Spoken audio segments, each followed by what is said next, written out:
Welcome to Thoughtspeak, the original Animorphs podcast dedicated to K.A. Applegate's sci-fi classic. My name is Michelle. And I'm Coleman. And we are back once again for another exciting episode of Thoughtspeak, the original Animorphs podcast, as I said. How many episodes do you think start with apologies for being gone so long? Every one of ours, every single... Like 75% at this point? That's got to be a running theme. Just as much as Animorphs is a part of this show, so is us saying, hey, we're back. We've got more. This wasn't the end. Actually, still got a few more books to get through here, and then we can all go our separate ways.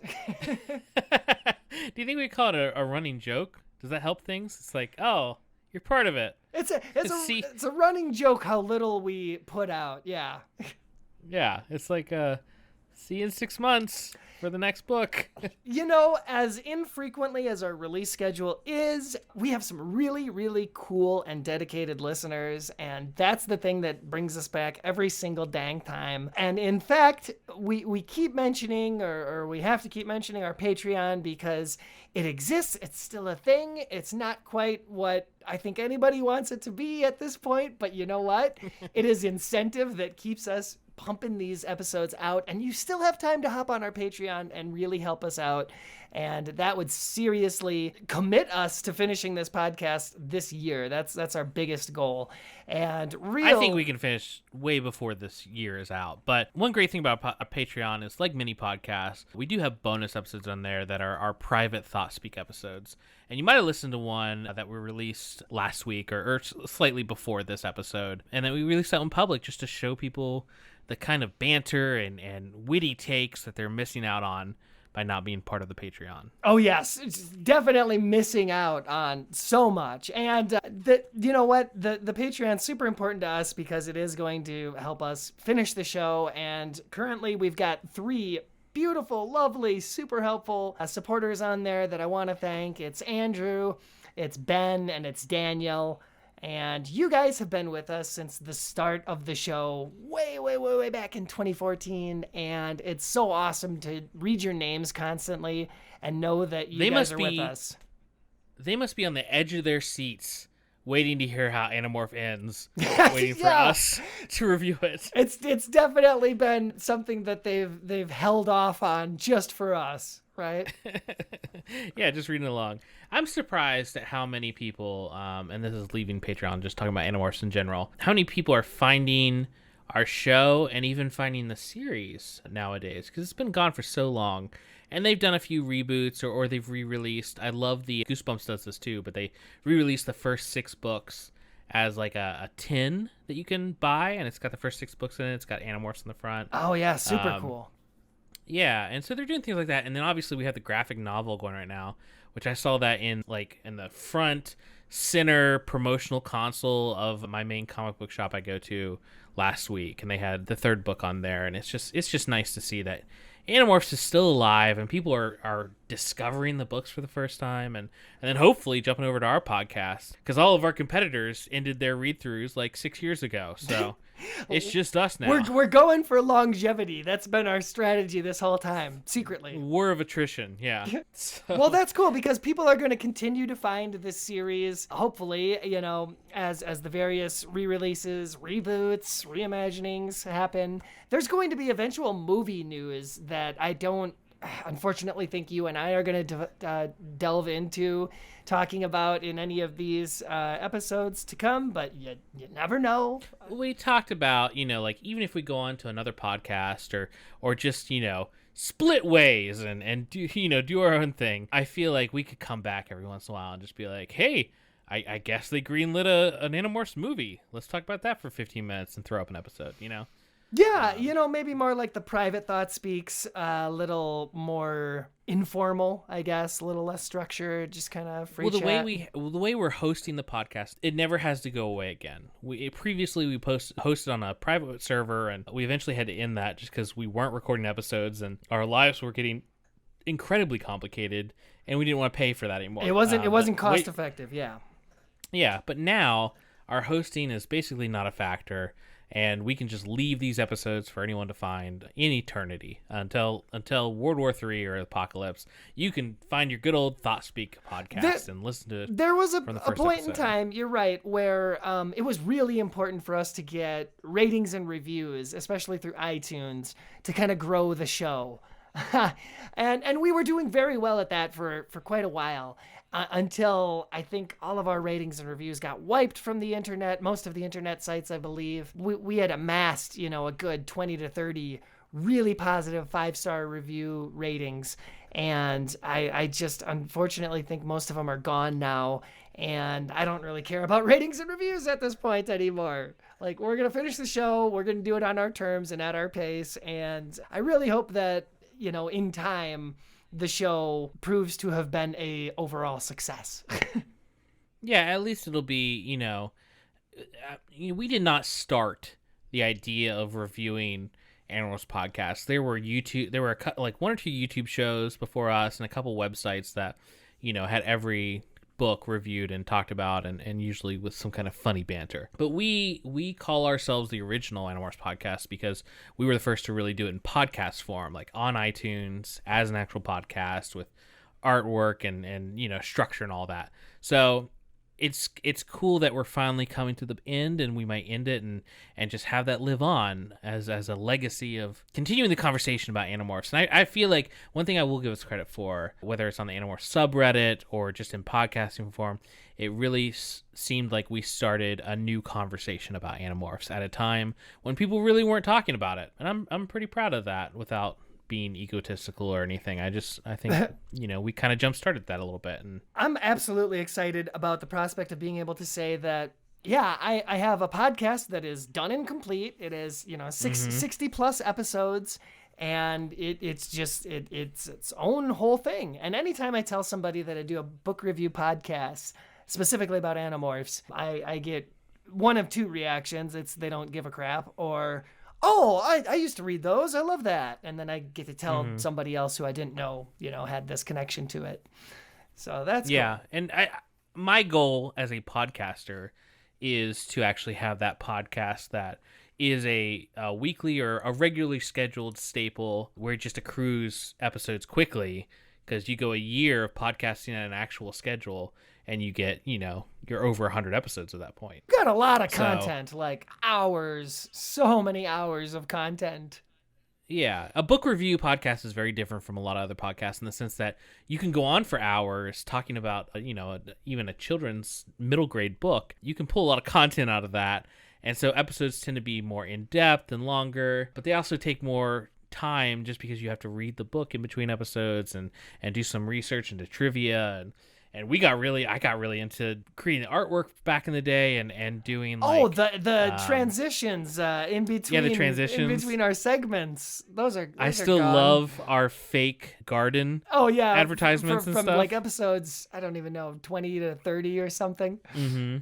Good times. Good times. Nope. Yeah. Now we're in the era where we want to get the show out quick and fast, and gone are the between segue transitions. And fittingly, we're going to move right into talking about this episode's presentation, which is book 49, The Diversion. Let's jump into it. We are so close to the 50s, we're winding down. We're in the final 6-7 books, and this one is one that I frankly don't remember reading as a kid. I think I had to pick it up in college later during our reread together. And let's start with the covers, right? This thing is one of the ugliest, darkest shades of green, and a pretty interesting cover morph with Tobias going to a dog, German Shepherd, and cringy kind of ghost-like human Tobias watches astutely in the background. Well, I think this book is so much about his childhood and who he used to be and everything like that. I mean, so many Tobias books are in general, but they really went for it. It was like, hey, are people going to be confused about the bird turning into a dog? Yeah, okay, let's put a human. No, let's just throw a 13-year-old kid in the background and it'll make perfect sense. Yeah. So the inside cover has Lauren, Tobias's mother. I can't believe that this is an accurate representation of Tobias's mother. This looks like a Stepford wife got out of the house for a afternoon to go to the local Kmart.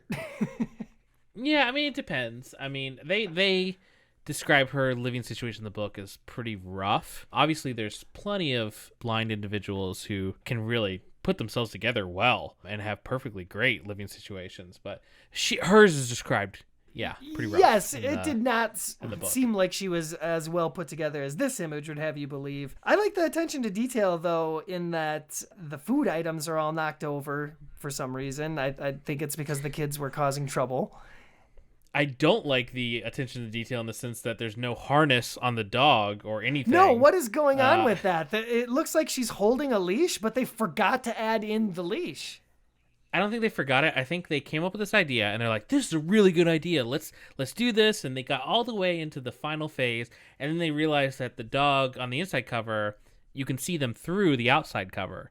So if they put a harness on it, it would look weird with the morphine from the front cover. And so maybe they just decided not to have the leash. They should have just put the harness and leash in just the inside flap cover then, because it's only the dog's head that's seen through the front cover. Regardless. Or just have, if you're gonna do the awkward, like looks like she's holding something, like just put the leash up to the dog and then just don't have a harness. Like it would be weird, but not as weird as ghost harness. It is a really weirdly like photorealistic picture and style too, and the lady that is like up ahead in the aisle, it's just it's a little too like weirdly real. You know, this is like a photo that somebody actually promised ourselves before this episode that we would not sit on the cover and talk about it for like 20 minutes picking it apart. You know what? This is like the most visual part that we can actually discuss. By the way, the front quote on the cover was, "This war can't go on forever. Will it be us or them?" So, I mean, somewhat more relevant than some of the other ones. Fitting. Yeah, I think it'd be much more relevant to say something about like they know who we are now, or they know we're humans, or it's time to tell mom and dad. They want to suck our blood. Again, just being in the marketing, I'd love to be a fly on the wall, the marketing of these books back in the day, because this is a big book. This is not a throwaway side story. This is when the Yerks, find out they're human, or figure it out, and they tell their parents. To me, this is like something you've been waiting the entire series for it to happen. Oh, absolutely. Yeah, that's the biggest thing, is this is like the story of them coming out as Animorphs to their families, and it changes the whole canon and dynamic and everything. Speaking of, do you want to read the back of the book? I don't have that in front of me. Oh, you're right. You know what? It's my thing from now on, right? Yeah. I do want to comment on something you just said, though. It's a shame we don't get the line from like Cassie's mom or something. It was like, have you tried not being an animal? Sure. There's this great little conversion place that I know. Yeah. Oh, that wouldn't be Cassie's parents. That maybe like Marco's dad or something. Who knows? I don't know. Jake's parents, mate. Jake's parents seem like the most. They're the ones. Okay. So here we go. I'm gonna go into the back of the book for you to let y'all know what this one is about. The Yerks are finally starting to realize that the Andalite bandits are probably not aliens at all. They're finally starting to realize that maybe they've been dealing with humans all along. And no one, especially the new appointed Visor 1, is happy with this knowledge. Not happy at all. When Tobias, the other Animorphs, and Axe realize that the Yerks are about to find them, it's by accident. But that doesn't make the discovery any less serious. Because in a war, one side wins and one side loses. Yeah. That doesn't actually go into detail about them, like, including their parents and anything. It doesn't. And maybe they just didn't want to spoil how far it's going to go and reveal. That might be, but, it doesn't even mention anything about Tobias's mom, which I would say are the two biggest plot points in this whole story. Tobias's mom is the biggest plot point. All of the, as exciting as they are, all the reveals to their parents are ancillary and the second story, Yeah, and these back of the book summaries, I think we discovered really take some liberties, especially in the last couple of books, on accurately describing the plots. Could be that, again, they just don't want to reveal, spoilers. But anyway, Well, let's jump into the book itself. That might be a good idea. Yeah. Yeah. So the last book kind of left us off with some big continuity changes in terms of like the Hork-Bajir Valley being discovered and them kind of moving in towards civilization, and things are like starting to move a little bit in the way of not good things are happening. So fittingly, this book starts with a predator, this rattlesnake that is moving into Tobias's meadow, and we get a little bit of his insight as, he's supposed to be living the life of a predator. He hunts in his valley like normal, and he's got to deal with this predator that's moving in on him. So it results in him, kind of having to strategize and take tactical retreats and such. But he's lucky because he's got a hot human waifu that brings him fast food. So, well, besides the Rachel comment, it's like a analog for the story we're about to read. Yeah, exactly. And the Rachel scene is actually kind of cute, because, she brings him a little burger and feeds him, and he has to eat some of it as a hawk, but he still morphs to human to like actually enjoy the flavor and taste of it. It's a nice little detail. And they get to have a little, private time together. And that's just like the intro chapter, because the main stuff really starts to come down when, again, the whole team's at Cassie's barn, and the main plot point is introduced that there was a break-in at the gardens, but the only thing that was stolen was some animal blood samples. So this leads the team to kind of debate and conclude that the Yeerks are up to no good once again. And well, the animal blood, Ocean's 11 style theft tied with the sharing, doing a blood drive, and obviously taking human samples. Yeah. Those two connective tissues are like, hey, they might suspect some humans be morphing. So it all seems like all facts are pointing towards the sharing, and the Yeerks are like studying human blood, right? And our team pretty quickly concludes that, they must be looking for animal DNA because they suspect the humans, right? And now it turns into this sort of infiltration, kind of information gathering style mission. The only thing is they don't quite know where they're heading to yet. Axe has to do this, like his computer hacking stuff that he always does, right? Which he does like at the beginning of every book now. They just say Axe is gonna hack it, and then we know where to go. Basically, they roll the K Applegates. They rolled the dice at the beginning of each book. And either Axe was going to hack something, and then they found out where their first mission was, or Eric, the android, came to them and told them where their next mission is. Oh, yeah. They get a lot of exposition or like ex machinas, right? Where they advance the plot through, one of those tropes. It's mostly like a little cutaway so that Tobias can get out and do a little bit more monologuing and continue to reiterate that he is being pulled more in towards being closer to humanity again, and he's got to do his hunting like in people's backyards, and so he's getting shot at, and getting close to humans is always a little dangerous for him because they tend to find new ways to hurt him. But he goes to check in on the Axe hacking that's happening with Marco, and it's always a great combo to see these three together, because now Marco is like unemployed Marco, and he's hanging out with Axe and his scoop, and he's bored off of his mind, and he's like, wanting to go on missions now just because he's got nothing to do. Yeah, we really see you can blame Animorphs for some things, but you can't blame them for character arcs, because Marco went from not wanting to be an Animorph or upset his life to being like the most die-hard member who would do anything to save his mom. Yeah, who's done the most drastic things for the Animorphs and the biggest missions, like going after top of the Yeerk leadership and everything. So, he's in a very different place in his life now. Exactly. Well, and it didn't take long for Axe, once he started his hacking, to find the one blood bank in town that was like super encrypted by Yeerk technology. So that was kind of a dead giveaway, and the team is on the case, and it's a total infiltration style mission that we've kind of seen before. Except now, like, the Yeerk security tech is all the best, and it really feels like they've got to pull out the stops in order to do these infiltration missions. They can't just fly and go in through the window like they used to. They've got those special GLEAT biofilters. I think that's what they were called. Yeah, you're right. But we get a fun scene where basically Rachel and Tobias are morphing Hork-Bajir, trying to blend in and just, go unnoticed.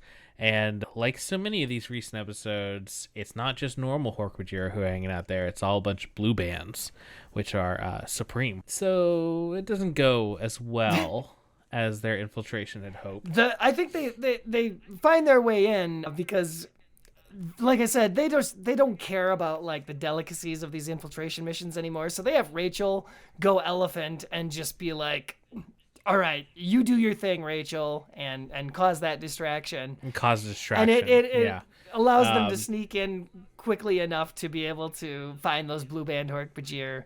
And they're like, yeah, it's like one of those cool infiltration espionage missions where they quickly find their way into the computer area and they're BSing, trying to gain entry to these areas where they wouldn't normally be allowed so that Axe can get to his hacking on the main computer station, right? Herman Axe. And it's the typical battle scene that breaks out here because the Yeerks quickly catch on and Axe has to do his computer hacking while the other Animorphs are kind of like fighting everybody off. And the real takeaway here is that Axe is able to find that the Yeerks don't have a whole heck of a lot of data that really pertains to them, but they did find a like DNA blood match to Tobias, surprisingly, and it's his mom. Yeah, which, I mean, it makes sense that in this reveal, Tobias is the one they find because he's the one who can't be tracked down. He's not living at his uncle's house or anything, which we never find out what happens to his uncle and his aunt. Probably killed by Yeerks, or at least infested. I think it's since they found it's heavily implied, right, that Tobias just doesn't care about them, so he doesn't even consider going to check in on them in this book. No, but they go back to Cassie's and have another meeting and decide the whole blood thing is going to get their families captured. And now it's time to bring them into the fold and tell their families that, we're superheroes. Yeah. So that's fun. Act 1 of this book really sets up those plots of, okay, we found Tobias's mom and we gotta come out to our parents. And that's where we're going from here. Yeah. And Tobias, not having parents to tell, except for his newly found mom, who he knew was probably alive, but had no address or knowledge of where she was, and is pretty torn up to find out that she lives right down the block from where he was living with his uncle. Pretty messed up. Yeah, so really, really close, and never came to visit him or anything, but he soon finds out that she's living not only closely, but still in a bad part of town, rough neighborhood, and she's blind, which is pretty new information to him. Yep, and we already talked about the seeing eye dog from the cover. It obviously belongs to her, and she's like, seems like a wholesome enough person, works in a like crisis response center, and Tobias is just super conflicted about the whole thing. But it sets him off down this path of like he already felt unwanted his whole life, and now he finds out that his mom was just down the street and literally wasn't going to see him. Starts to think about what could have been and why it wasn't. But the act 2 quickly begins with the whole team again meeting up at Cassie's and deciding that they're going to do it. They're going to tell their parents, and Cassie's parents are the ones they're going to start with. These scenes are probably the best part of the book, to be honest with you. And they start with Cassie's parents. It's just a funny scene from the beginning because this was the one that I think they put the most time and effort into. Tobias flies over and talks to Cassie's mom on the porch, and she, of course, thinks she's going insane or it's a prank and this is like a crazy animal or something. So Tobias is demorphing or morphing to human to try and convince her. Cassie comes in and starts morphing wolf to show them. Cassie's mom kind of physically assaults Axe. She doesn't physically assault, but she inappropriately rests her hand on his honk. Haunch. I'm actually, I got that page dog-eared, and I want to read it really quick. Ooh, we haven't had an Animorphs reading. No, in a we while. haven't, and we need to bring them back, frankly. So, yeah. This is Cassie and her mom. Amazing. Cassie's mom reached out and ran her hand across the blue fur on Axe's rump. Mom! Cassie snatched her mother's hand away. Would you play with Jake's butt? Of course not. Then quit playing with Axe's. There you go. To be fair, Axe is naked, so he's obviously living more by animal rules than, civilized society. It's a shame they didn't really go into Andalite clothing other than the very small mention of it in the Andalite Chronicles with the shoes and socks thing. Well, yeah, and don't they have jumpsuits? I thought like fighter pilots had like jumpsuits. Oh, I remember that being mentioned somewhere. I don't distinctly remember that, I gotta say.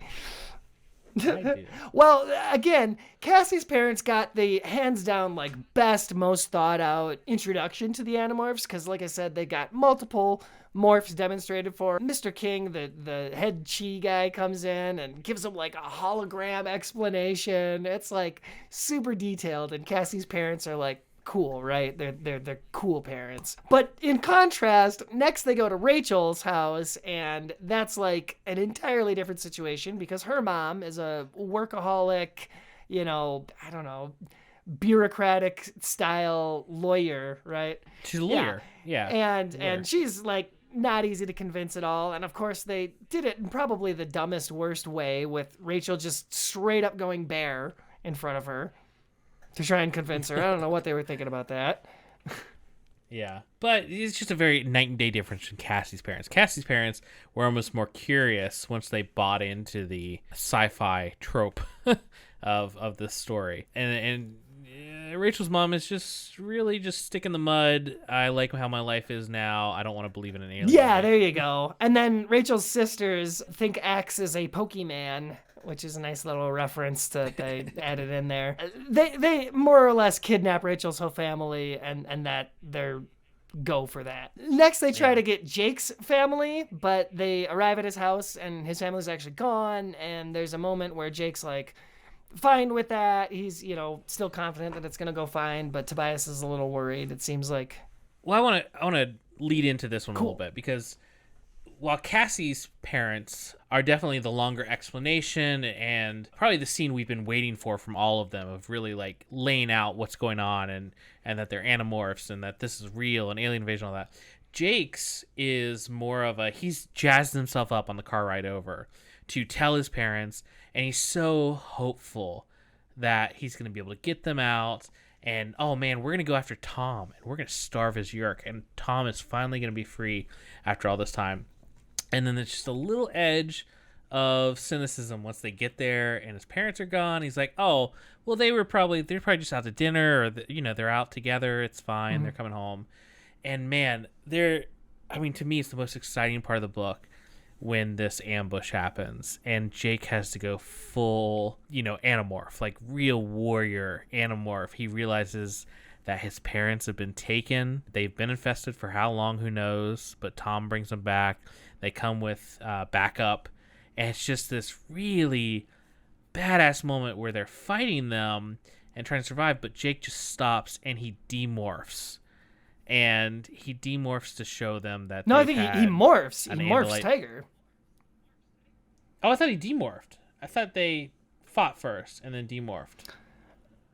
Oh, no, he morphs. You're right. He morphs in full sight of them. But it's just this great moment where he's being you've had the leader of the Andalite bandits under your roof this entire time, and we're not afraid of you or the war that's coming. So it's a really, really badass moment that it feels like the whole series has been building up to something like this happening. And it's so well executed. I mean, it's really it makes this book a must read if you didn't think. Yeah, it's a huge twist, really, and it's honestly the first thing to really go wrong. The first wrench in their plan is that they don't save Jake's family. Yeah, they're just gone. That's very cool. After that, though, it transitions for Tobias. This is a great little point for Tobias to take a break. Like, leader's family's just been captured, but I better go check it out on my mom again. And this time, Marco and Axe come along, and they're going to help him out, spy on his mom. And the best way to do that is through her guide dog, whose name is Champ. And they follow her to a grocery store because they've got this plan they're going to concoct. And it's really a good example of like something very serious in the story happening with them not rescuing Jake's family. And then it goes into like a more comedic scene with Marco and Axe trying to, not really menacingly terrorize this poor lady in this store to complete their little plan here of switching out the dog. But there's some really great Axe dialogue too when we get to this point. I mean, one of my favorite parts of Animorphs is when you realize that, they could have written these kids as constantly being warriors and saving the day and everything, but they are just kids, and they get into these wacky situations where everything's falling apart and the mission is screwed, and, they still maybe pull off something or do something else, but they're just scrambling to do anything or to, make it work. And it's just, a tone that I've really appreciated. I want to pause very quickly for a reading, and it's, we don't do enough of these, so... This is Axe acting a fool and trying to play the role of a thug in the grocery store here. A lone cashier manned the counter. Axe saddled up next to him. "Do not worry," he said. "We are irresponsible teenage hoodlums, possibly gang members, but you are not in any danger." The guy gave Axe a blank stare. "His gang's from out of town," I explained. That's one part, the first part. Next part. Axe nodded. This is where they're terrorizing Lauren. "She does not understand how menacing we are." He tapped her on the shoulder. "You do not know me," he said, "but I am a juvenile delinquent. I do not trust authority figures. I probably will not graduate from high school, and statistics say my present rowdiness and vandalism will likely lead to a more serious crime. I am a dangerous fellow, and I am causing mayhem in this store." So that's the kind of tough talk that Axe thinks he can employ to intimidate this poor old blind lady. Axe really, he just showcases, you can tell that K. Applegate, both authors, were so into Star Trek because he's the perfect Vulcan. If you look at like Star Trek 4, the emotionless, rational people, right? Yeah. Yeah, exactly. Yeah, sorry. I guess I should have explained Vulcans. No, that's what I'm here for. To those of us might.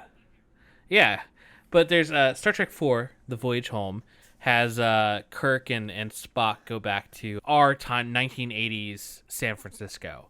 They travel back in time, and Spock had just lost his memory because he came back from the dead, so he's back to full logic Vulcan. And just him walking around San Francisco and like talking to humans and trying to logically determine what everybody's doing and stuff. It's Axe cool. to a T. And I know great. That the Applegates would appreciate that reference immensely. Mm-hmm. Well, and it's 100% what they based Axe off of. So good call. Yeah. So the plan here is to switch Champ out with Tobias in Champ Morph, and this is actually a really sweet kind of moment for the story. A tonal shift where Tobias goes home with his mom, and she obviously doesn't know that anything's different, but he gets to kind of look around her apartment and assess her living situation and who she really is. And, he's worried that the Yerks have already gotten to her and all this stuff. And we get the backstory reveal because he finds an old insurance letter that details Lauren's amnesia and everything that she kind of went through medically after the events of the Andalite Chronicles, right? Yeah, which is why she didn't go to visit her son. Like she vaguely remembered that she had a son, but not where he was, and she kind of just hoped he was happy. But I really like that we get kind of Lauren's full story throughout the series, just in bits and pieces. Obviously, Andalite Chronicles is the biggest chunk of that. She hasn't had a good run, really, as far as characters in this series go. She gets a big redeemer here. That's true. it's Tobias and her and Axe's brother. It's just three kind of tragic tales of people in the wrong place at the wrong Yeah. time. Good call. And in this situation, Tobias finds out what he does about his mom, and he's trying not to have any hard feelings, but he waits up till she wakes up in the morning, and he has a nice little talk with her, introduces himself, and asks why she wasn't there for him. And, she tells him basically what you just explained, how she lost her memories and didn't really know her son, and furthermore was like blind and felt incapable of raising him properly. So we kind of see it from her perspective. We don't get the impression that she's bad, right? And he gives her the very simple instructions to just stay inside for 2 days and then go to the park, and we'll meet up with you later. Advance that plot at another time. Yeah. Well, it's nice that they do the little test to make sure she's not infested. Pretty necessary at this basically. point, really. Yeah, but Tobias has a great scene with Jake, who obviously is still dealing with the trauma of what he just went through with his family. But he tells him that he wants to save his mom, and Jake tries to fight it, but basically tells him just don't go alone. Take Rachel. Yeah, take Rachel when you got a suicide mission. Have a Rachel. Yeah, but Rachel is back in the Hork-Bajir Valley, helping her family adjust to living with Hork-Bajir. Again, great comedy scenes for this book. Yeah, well, it's like the kids are really into it, but she's not the camping type. So it's going to be an adjustment. Yeah, exactly. Well, they do the thing where they monitor his mom for enough time, and then it's finally time to go save her. And they do their meetup at the park, and the tension is building. The suspense builds in this entire scene all the way up to the climax here, where Tobias is returning with his mom, and he's got this plan in place. And it's one of the coolest plans we've ever seen them enact here, because he actually brought the morphine cube. Like, that's huge to be able to bring that out in public. Which outside of David, have they given anyone else morphing capability? No, not yet. No. So this is, I'm so surprised that anyone was cool with the idea of Tobias casually hooking up his mom with this power. But that's the plan, and it happens to work out because apparently it's cool, to acquire the DNA from somebody in Morph. So Tobias is really hastily sort of explaining the situation to his mom about the Yerks and who they are and why they're coming to kill him, and how she has to use this power very quickly, and it's all very tense. And what I really liked... Well, it's very cool that she acquires... I mean, it's awesome that she acquires him in Morph as a Hawk, but it's also awesome that now Tobias and his mom have the same Hawk Morph. Just knowing where the story has been and where it's going, it's cool that, he got to share his It's Hawk like with the his second mom, thing they've ever had in common. Very nice. Yeah. But what makes it so tense is the whole time Tobias is like trying to speed run his mom through the process of her first morph. Everyone, should have just listened to Thoughtspeak. Wouldn't know all the story other so far. Animorphs are outside, giving him Thoughtspeak warnings like, yo, Yerks are on their way. You got to get out of there now. Stuff's going down. And it's so tense. And it ends with this scene, this action scene where Tobias is trying to coach his mom as a hawk to fly away. Oh, we didn't even really get to mention this, but there's like this old lady controller who is kind of one of the like main villains for this book, a sub-villain that is prominently featured. And there's this climax involved with, I don't know if it's her directly flying this chopper that's like going after the hawks and chasing all the animals. I just imagine this like really old granny piloting an assault chopper chasing two hawks through a city. And that's the climax of this book. Yeah. And we have a scene where even though Lauren says she doesn't remember Tobias and doesn't recognize him as her son, she does save him and takes a hit for him that might have killed him, because he's pretty rough in this, not battle, but this escape. He almost dies like a couple of times.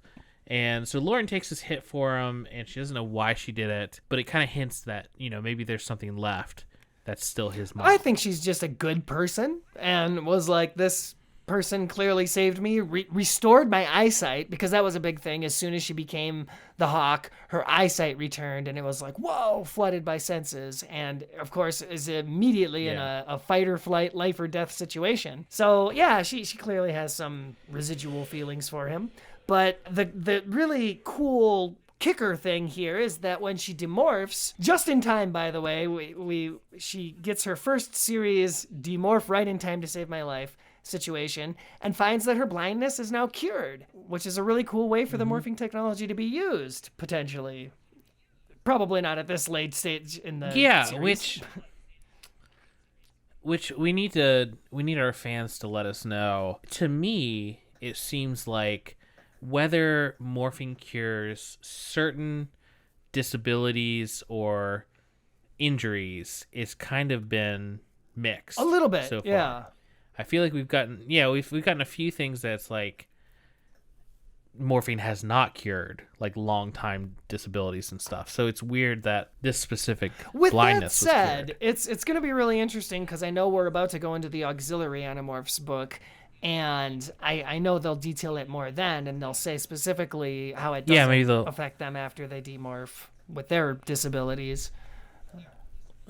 And theirs might be, I've never read the auxiliary Animorphs book. I just know what happens to them, but I've never read that book. So, theirs could be mostly genetic or something they were born with. I think that's why it was, well, we'll find out. It doesn't rewrite your DNA. It just restores it. Yeah, and something like her eyes was a physical injury that she suffered, so that's why she lost her eyesight. Yeah, but I still think there's been other physical injuries and things that haven't been repaired by it. Maybe. So it's kind of up in the air. The kicker here, the end of the epilogue, let's call it, is kind of a high note, but also a little bittersweet. Everybody's regrouping now at the Hork-Bajir Valley, new location, and Tobias is like happy to have his mom back, but there's this new dynamic shift with how he and Jake have sort of switched places, in that now Jake is the one who doesn't have a family to go home to, and Tobias is kind of feeling the high of having his. So he tries to encourage Jake here by being like, well, you're still alive and they're still alive, so you can look forward to saving them now. Yeah, I love that this Tobias book ended this way, because not all the Tobias books are the greatest. I mean, I think they're generally pretty good compared to how up and down some of the other kids have been story-wise, but I love that his story started in the third book with him sleeping in Jake's, a dresser in his attic and eating out of Tupperware, and then we have here at the end of the story him getting his mom back, and he has family for the first time in the story that's actually still alive, and Jake lost everything, and so it's just, man, it's too good. It's too good of an arc and thoughtful writing for what should have just been a throwaway sci-fi. Well, and now Tobias he's got his grounding back, so to speak. He's got something to fight for again. He's got a piece of humanity that is something that he can return to potentially. He never had that. That was his differentiator from the rest of the gang, was like,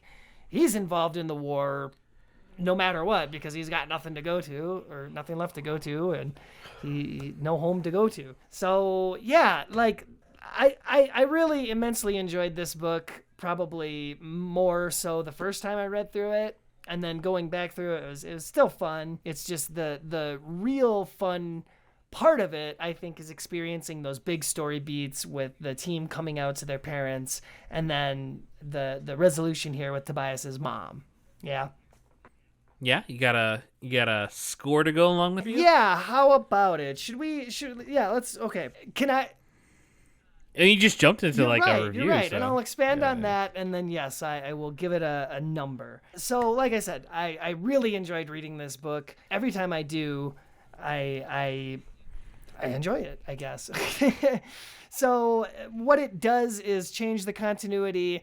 Everything's ramping up in terms of things happening that changes the continuity. Tobias got his mom back. Like, it's all good things going on from here, and I just consistently enjoyed the whole book. The Act 1, I guess, is maybe the weakest, with the whole infiltration, gives us our plot sort of for a setup, but the second part and the overall most of the third act, I think, are really solid. Some of the best Animorphs books, and like you said, Tobias's books are always really consistent on quality. I think his tend to not give us like filler, or, you know, Tobias is not going to be turning into a starfish and multiplying or whatever. His books are a little bit more serious, and this one absolutely is. And I feel so optimistic about it. I can't give it that perfect 5. I don't feel like it's perfect, but it is a solid Animorphs book from start to finish. Definitely worthy of 4 out of 5 helicopter flying grannies. Interesting. Okay, so I really, truly believe that, you know, Katherine and Michael Grant, they really love these characters. But out of the Animorphs, I think they have a special place for Tobias. I think not only is his story one of the most interesting ones, of this kid who is immediately at the beginning trapped in a morph and has to figure out how to still be a part of this war, but I think with the family stuff and his personal life and his ties to Axe's brother and Axe himself and the Andalites, I think they just really came to, you know, have Tobias be one of their favorite characters to write for. And I think that's why his books are so consistent, like you said. And going into this one, you're right. The beginning is very Animorphs tropey. It's kind of what we expect. And even the end with Lauren is interesting and incredibly relevant to the lore they've built so far, but maybe not, you know, why I'd read the book, why I read this book, and why I'll read this book in the future, because this was my first time reading this book, and that'll happen for at least a couple more, and then we'll go into the end, which I know super well. But I was blown away by them telling their parents, and that just being something very few stories, whether it be like movies, TV shows, books, comics, whatever, earn the right to have you get so excited about certain events towards the end. Like maybe they'll throw a twist at the end, or some surprise, or they'll have some final fight with some villain that's really exciting, but very few get you excited to just even get close to the end. And Animorphs has earned the ability to get me just so enthralled with the idea of them just revealing themselves to their parents. This big superhero reveal that, hey, we've been doing this for a while, and the Earth is under attack, and now you're a part of this, and putting their parents' lives at risk. And then again, throwing that curveball with Jake and him losing his family and that going so wrong. I mean, it's really an incredible bit of writing, and makes this book stand out, and really throws us into the end and has us heading in that direction much faster than even a book ago. So I think we're actually completely on the same page, where I wouldn't say this is a 5-star book, just because, again, the not weaker sections, but the sections that are a little more normal and what you'd expect from a Animorphs book at this end of the series, and how good the writing is normally. So I'm going to give it 4 out of 5 as well, and 4 out of 5 traumatizing familiar revelations. You know, you're right, though. Like, if they hadn't included the Jake's family stuff going wrong side plot, this probably would have been a much weaker book if it had focused entirely on Tobias's situation. Yeah, it still would have been exciting having them come out to their parents, but honestly, I can't believe I never read this in the past, because it's the most exciting badass moment Jake might have in the entire series. It's right up with some of the stuff he does at the end, and some of the stuff he does during the David Chronicle. Just him staring down his brother and his now newly infested Yerk parents, and morphing to tiger, and what that means, and how it's described, how it's written. So it's a highlight Especially of the series now that I never knew I missed. Something they've been trying to avoid giving their parents any information. Like you said, the big reveal, the superhero reveal, is always so cool to see done in any narrative. But this is the series that we've stuck with for so long, and to twist the format now and to break those old rules is really what gets me excited for the rest of the series to come, because I know every book after that is going to continue shattering all of those rules that we'd spent the whole series building up. And well, it also sets up one of the coolest, showdowns of the whole series of Jake. He's always been after freeing his brother, but now it's him looking his brother's Yerk right in the eyes and be like, I'm coming for you.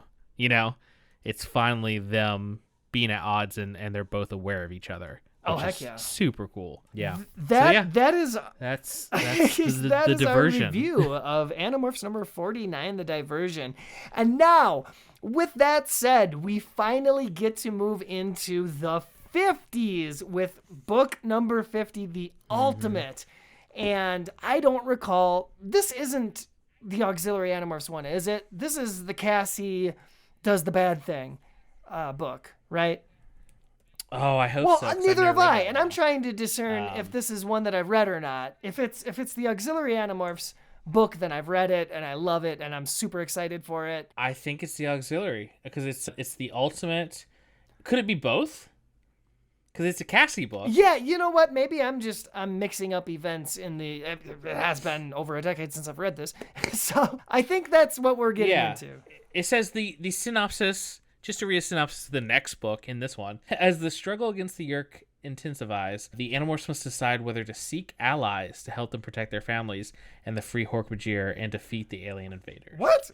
So it sounds like that was your summary? I have a different summary in the back of my book. This is the Amazon. Oh, let me read the one from the actual book. Like, if you just finished reading The Diversion and the ad for number 50 comes up, it says, the newly intensified Yerk invasion has Jake depressed and unable to lead. With all the tension in the colony, it's up to Cassie to try something. And she does. A new strategy that's as controversial as it is different, because if it's a mistake, it's one they will not survive. So yeah, I think you're right. I think this is the Auxiliary Animorphs coming up, and that will be such a good book and a good review. Is there another Jake book, possibly? You ask me these questions, of course, when I don't have all the books in front of me, but I think we've got one more book for each character to cycle through. And then they're all in the last one. So it's probably the Jake book that Cassie does the thing, because I know she does it for Jake, and he's super mad about it. Very close to the end of the series. Yeah, like the second or third to the end, maybe. It's got to be like the fourth to the end, because I've read the last three, and it was the book I remember is right after Cassie. Well, speculating about our memories of whether or not something happened is probably not the best thing to rely on. So. Yeah, we're going to finish the series, okay? That's on the agenda. We've got a great book to review the next time we come back, and it's definitely going to happen. So I would ask everybody to consider checking out our Patreon, right? And coming back for the next episode. You want to wind this thing down? Yeah, and I believe the Patreon is patreon.com/ There you go. I've gotten to the point where I don't even say it out loud because I don't want to say it wrong. Yeah, I'm pretty sure that's it. And just to highlight for everyone, and we can have this conversation right now, I assume we're reading the Elemis Chronicles. That was what we decided on. As the good Lord, the Elemis. It makes sense, I think, most chronologically, if we do that and then finish the series with the last book. Yeah, cool. Well, that's awesome. Yeah, we're getting there. We're right here on the edge, and these are the books that are just so exciting to read and get into, and we'll try our best not to just give the next 6 5 out of 5 good stars. Good call there, because they're probably going to be all the highest ratings anyway. Yeah, which, I mean, it's good to know that the series it went out on a bang. It really did. Like, man, I mean, I know these things happen. I know Cassie does the thing. I know at some point they blow up the Yerk pool. I did not read those books, so I'm so excited to finally read them. It's amazing that I am actually reading with the podcast. I'm not jumping ahead. So I've been going with my reread of Animorphs for the last almost 8 years. right along with Thoughtspeak. Good. Well, So, I hope our it's a good time. listeners are at least reviewing the books a little bit beforehand, too. We certainly give you plenty of time to do so before releases. So, Yeah. Well, we appreciate everyone's patience with us, and you know, we say it every time, but maybe this will lead to us getting these out a little quicker. I do think we do have more time lately to really focus on this, so I will try to not let my work and home life and everything get in the way of us putting these out a little faster. And again, the Patreon really helps motivate us for that and getting through this, so we can. if I only have wrapped to up. promote the damn So. Patreon for one more year, I can't tell you how happy I'll be. So. Yeah, and then we'll be promoting a Patreon. Yeah, definitely. For We the can next move on to another one. Please let us make that happen, folks. Yeah. And until next time, come on Yeah. back for another helping of Thoughtspeak. I've been your host, Michelle. And I've been Coleman, and we'll see you on the next one.